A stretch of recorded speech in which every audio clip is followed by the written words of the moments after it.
Hello friends, welcome to Rangila classes. In this very important question in 12th exam, 12th physics NCERT unit number 1, इसको अच्छे से लिख लेना। Question हमारा इस प्रकार आएगा, विद्युत ध्रुव कारण निरक्षीय स्थिति में विद्युत विभव का व्यंजक ज्ञात करो। अगले वीडियो में हमने विद्युत ध्रुव के कारण अक्षीय स्थिति पढ़ी थी। अगर वो वीडियो नहीं देखा तो वो वीडियो देख लेना पहले से, तभी जाके अच्छे से क्वेश्चन आपको समझ में आएगा। अब हमें व्यंजक निकालना है निरक्षीय स्थिति के कारण। ठीक, चित्र पेंसिल से अच्छे सुंदर अक्षरों में बनाना है आपको। पेंसिल से चित्र बना लेना आप अच्छे से। इसको विद्युत ध्रुव हमने बना लिया है। बिंदु ए और बी इसके नाम दे दिए हैं, जो माइनस क्यू और प्लस क्यू आवेशों से मिलकर बना है। एक्स और बी इसका मान ये है under root R square plus L square, और एक्स ए का मान है हमारा under root R square plus L square.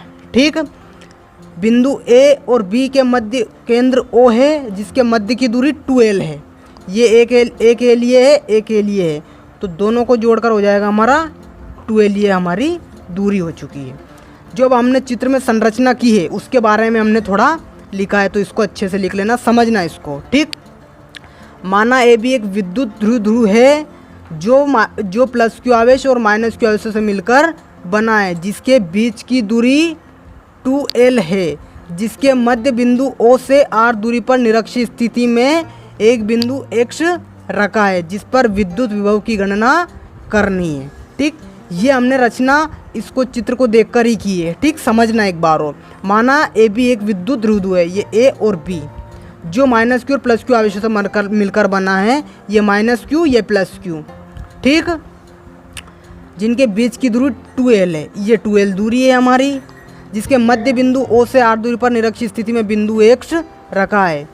ये बिंदु हमारा X रखा है R दूरी पर। ठीक, बिंदु O से, और जो X बिंदु रखा है उस पर हमें विद्युत विभव की गणना करनी है। अब आगे, अब हमें दो मानों की ज़रूरत पड़ेगी, XA और XB।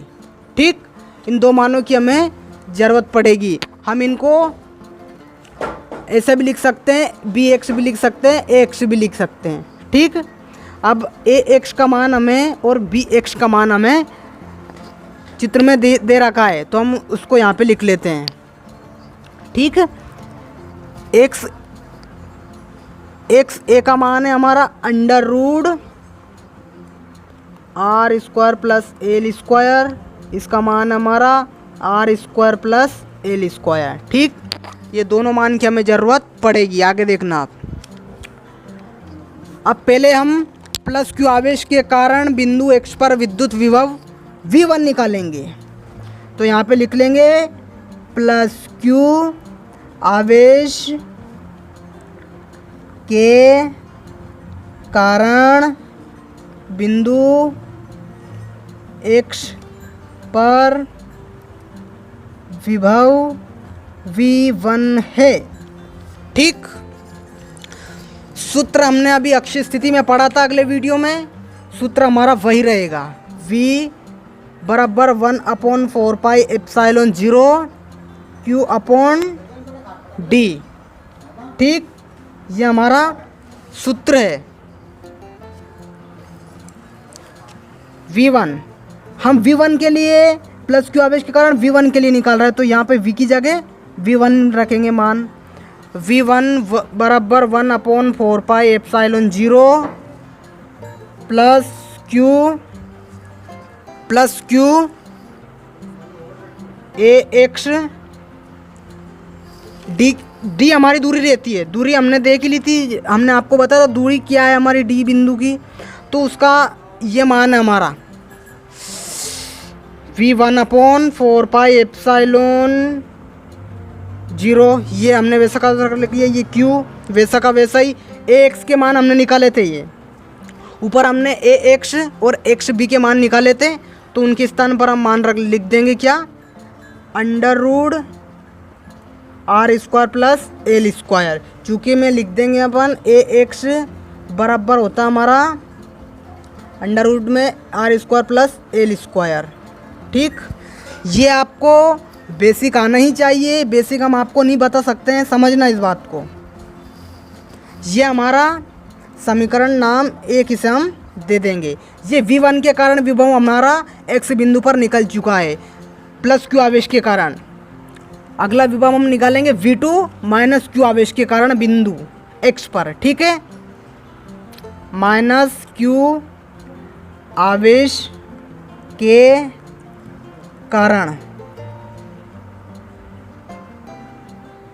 बिंदु x पर विभव, ठीक, V2 है। सूत्र हमारा यही रहेगा।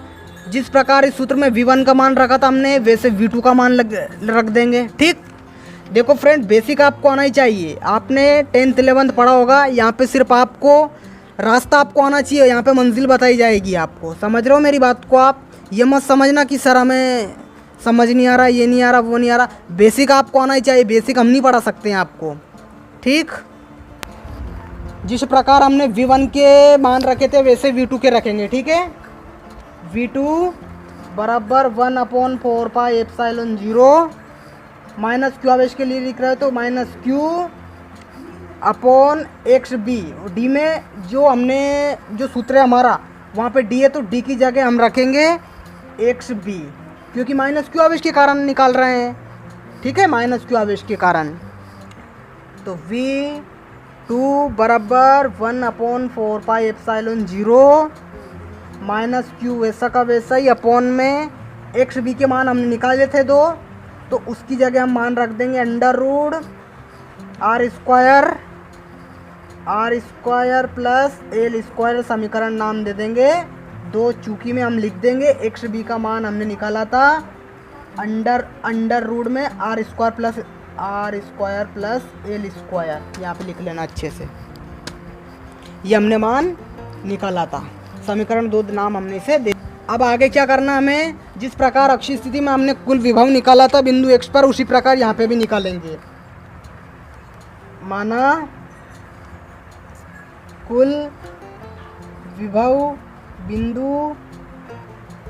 बिंदु x पर v है, तब आगे क्या करना है। अतः v बराबर v1 प्लस V2, इसे नाम दे देंगे समीकरण 3, ठीक। अब हमें क्या करना है, ये समीकरण 3 है, इसमें V1 और V2 के मान रखना है। समीकरण 3 में V1 V2 के मान रखने पर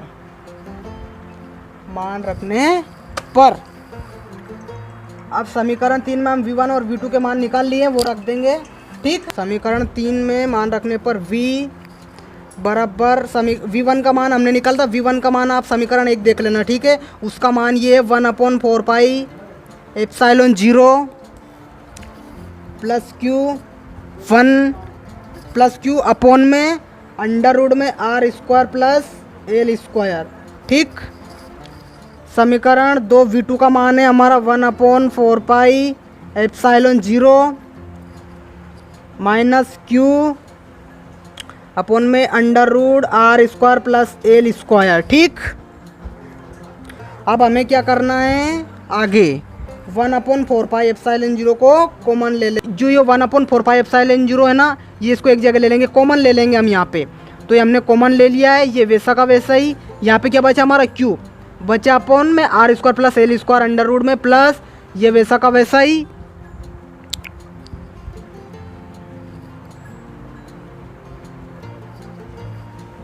ये माइनस है हमारा, यहाँ पे माइनस है ये क्योंकि जो ये माइनस बचा नहीं हमारा, ये वाला माइनस, ये माइनस यहाँ पे आ जाएगा हमारा, ठीक। ये माइनस है, याद रखना यहाँ पे।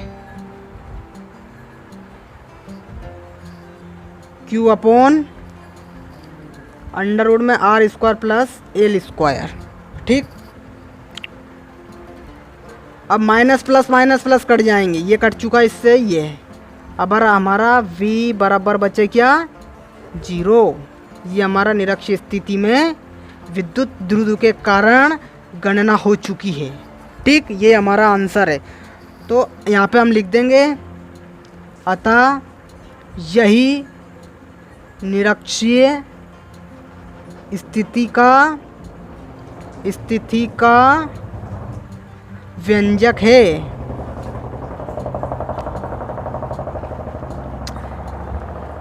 इसको अच्छे से लिख लेना फ्रेंड। समझ नहीं आया हो तो एक बार वीडियो दोबारा देख लेना। पसंद आया तो लाइक शेयर कमेंट सब्सक्राइब जरूर करें। आपको 12th क्लास का पूरा एनसीईआरटी सिलेबस पढ़ना हो तो हमें कमेंट बॉक्स में ज़रूर बताएं। आज के लिए इतना ही, मिलते हैं नए वीडियो में नए अंदाज के साथ। तब तक के लिए जय हिंद, वंदे मातरम, जय श्री राम।